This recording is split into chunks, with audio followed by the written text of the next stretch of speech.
Assalamualaikum warahmatullahi wabarakatuh.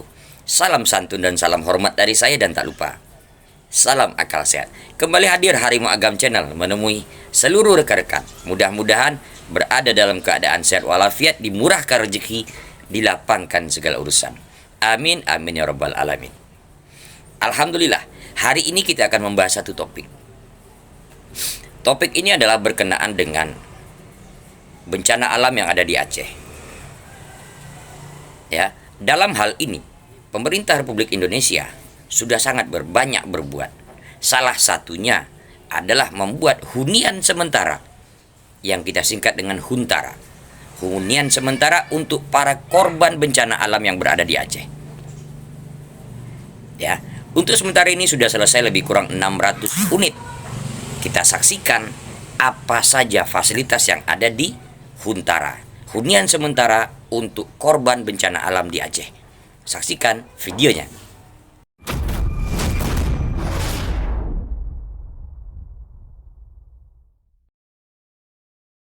Saya ada di hunian sementara Kampung Simpang 4, Kecamatan Karangbaru, Kabupaten Aceh Taming. Jadi inilah penampakan hunian sementara, diperkirakan ada sekitar 600 unit. Yuk kita lihat penampakan di dalamnya. Progres pengerjaan ini sudah 90%, mungkin dalam beberapa hari ini sudah bisa ditempati satu keluarga, satu barak, ataupun satu bilik. Misalnya ini seperti Bapak Bambang Eri Yetno. Ini penampakan di dalamnya. Ada 2 katil atau 2 tempat tidur. Terus ada lemari. Sangat layak untuk hunian sementara sambil menunggu hunian tetap dibangun. Yang udah klik like, gua respect banget. Apalagi udah subscribe. Hai teman-teman, hari ini adalah hari yang spesial di Aceh Tamiang karena hari ini rumah hunian Danantara resmi bisa ditempatin. Nah sekarang aku penasaran nih dengan kesan pertama masyarakat yang sudah menempati rumah hunian Danantara. Ikut aku yuk, aku ingin mengobrol sebentar dengan mereka. Halo Kak. Halo. Kakak dengan nama siapa Kak? Deviana Kak. Deviana. Kakak, aku mau tanya nih, gimana kesan pertama kakak setelah kakak bisa menempati rumah hunian Danantara Senang ini? kali kami Kak, bahagia, bersyukur. Yang awalnya kami tinggal di tenda, sekarang kami bisa dapat rumah hunian nih yang layak betul ditempatin. Ya, berarti bahagia ya Kak. Terus gimana Kak, rumah huniannya nyaman nggak? Nyaman kali Kak. Nyaman ya. Ada fasilitas anak-anaknya sih yang buat kami Iya ya. senang. Aku mau nanya nih Kak, gimana apa harapan kakak ke depannya? Semoga kami tetap ada di sini sih Kak. Sebelum bisa ada rumah, kami tetap bisa tinggal di sini gitu. Saya tinggal di sini ya. Oke Kak, semoga kakak betah ya Kak di sini ya Kak. Iya Kak, makasih. Dadah. Nah, itu dia kesan pertama dari salah satu masyarakat yang sudah menempati rumah hunian Danantara ini. Kita harapkan mereka bisa betah dan nyaman untuk tinggal di rumah hunian Danantara ini.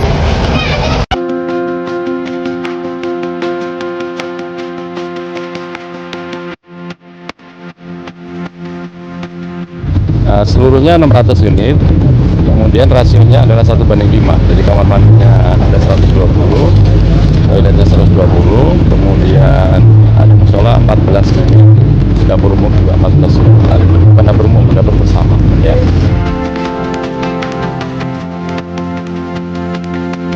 Nah, untuk percepat pekerjaan, kita mengerahkan semua sumber daya kita, sumber daya utama karya beserta semua karya-karya yang lain.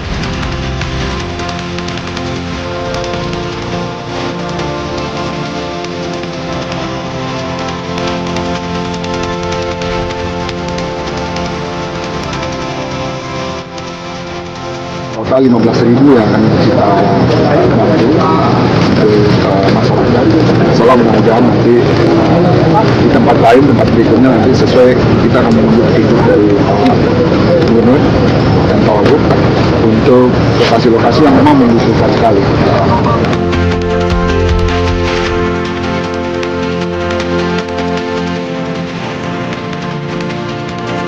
bisa segera nih bertempat tinggal di sini sehingga bisa mendapatkan kehidupan yang layak lagi, tidak kedinginan lagi di tenda, merasa hidup seperti biasanya lagi walau keadaannya mungkin nggak sama seperti dulu gitu. Di masa liburan ini, kami rela meninggalkan keluarga kami, menunda liburan kami, demi untuk mempercepat pembangunan rumah bagi masyarakat yang terdampak banjir.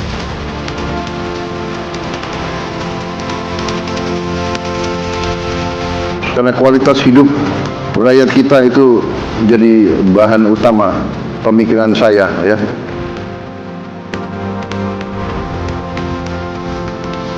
Saya kira inilah memang kewajiban kita. Saya terima kasih semua unsur. Saya lihat turun ke lapangan.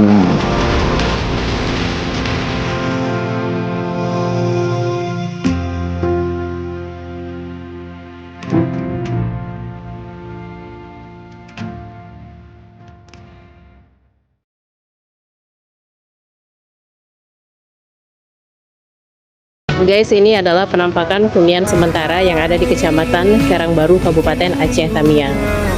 Bagus ya, ada rumput sintetis di depan rumah, kemudian ini ada bunga. Nanti aku akan tunjukin di dalamnya seperti apa. Ada tempat tidur, kemudian selimutnya, carpetnya juga bagus ya. Terus instalasi listrik juga sudah telat. Dan sekarang itu lagi ada instalasi internet. Jadi satu instalasi internet itu diperuntukkan untuk 8. Jadi setiap row itu, setiap blok itu seninya beda-beda. Kalau ini seperti ini, nanti aku akan tunjukin yang lainnya. Nah, ini blok yang sebelahnya ya. Jadi bagaimana menurut pendapat Anda semua?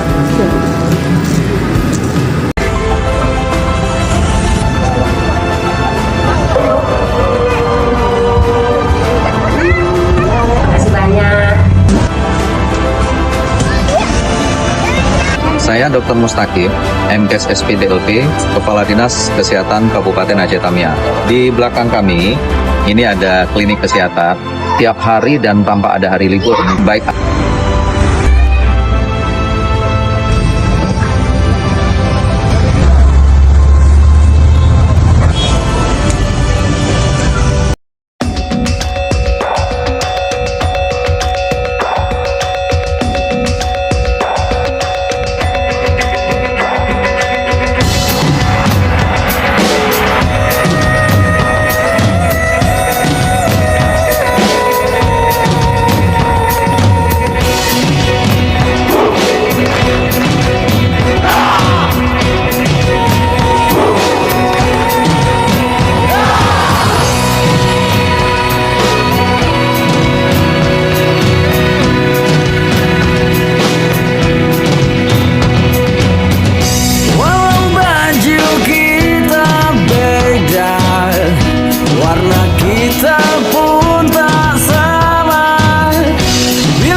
Dari video itu, yang jadi tanda tanya besar adalah apakah para buzzer akan berani memberikan fakta apa yang sudah dilakukan oleh pemerintah dan para relawan untuk para korban bencana alam yang ada di Aceh.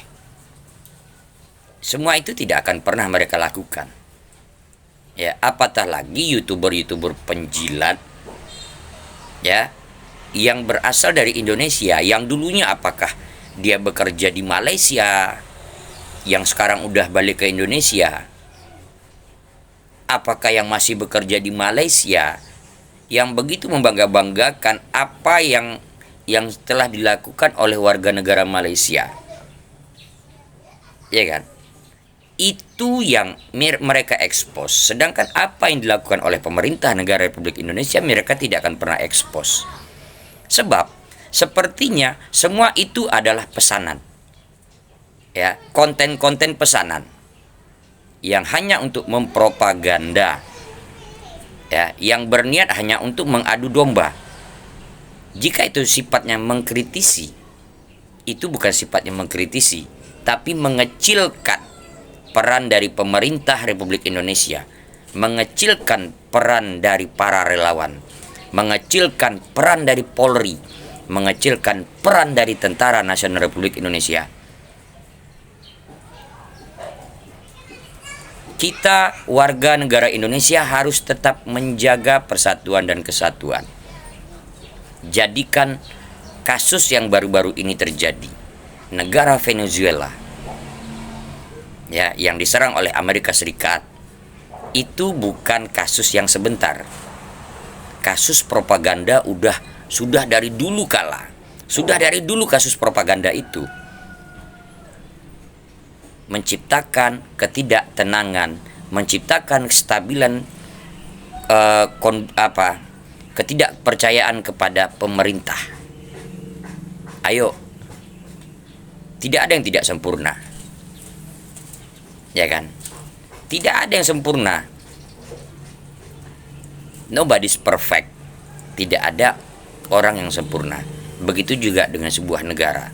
Setiap kebijakan yang diambil pasti ada yang pro dan juga ada yang kontra. Tapi sebagai warga negara Indonesia, warga negara yang baik, marilah apa tindakan yang baik kita berikan apresiasi. Jangan hanya apa yang buruknya saja kita kritisi. Ayo sama-sama kita ciptakan suasana yang kondusif. Ayo kita ciptakan ketenangan di warga masyarakat, apatah lagi di Aceh. Saya yakin dan percaya tidak semua warga Aceh yang ingin mendirikan bendera Aceh merdeka. Begitu banyak warga Aceh yang sangat cinta dengan NKRI. Begitu banyak warga Aceh yang sangat terbantu dengan bantuan apa yang dilakukan oleh pemerintah, apa yang dilakukan oleh warga negara yang lain sebagai relawan ke sana. Sebab yang jadi relawan bukan hanya dari Aceh dan sekitarnya, bukan hanya dari Medan, Sumatera Utara, bahkan dari Riau, dari Jambi, dari Lampung, bahkan ada juga relawan yang datang dari Pulau Jawa, bahkan dari Pulau Kalimantan. Mari sama-sama kita berikan apresiasi, berikan semangat kepada seluruh para relawan yang sudah berjuang untuk kestabilan, untuk mempersiapkan kondisi Aceh yang lebih baik lagi. Oke, demikian video saya hari ini. Jangan lupa like, bagikan ke yang lain, dan tinggalkan jejak di komentar. Dan yang terpenting, jangan lupa subscribe bagi yang belum subscribe. Salam santun dan salam hormat dari saya, dan tak lupa salam akal sehat. Wabillahi taufiq wal hidayah. Assalamualaikum warahmatullahi wabarakatuh.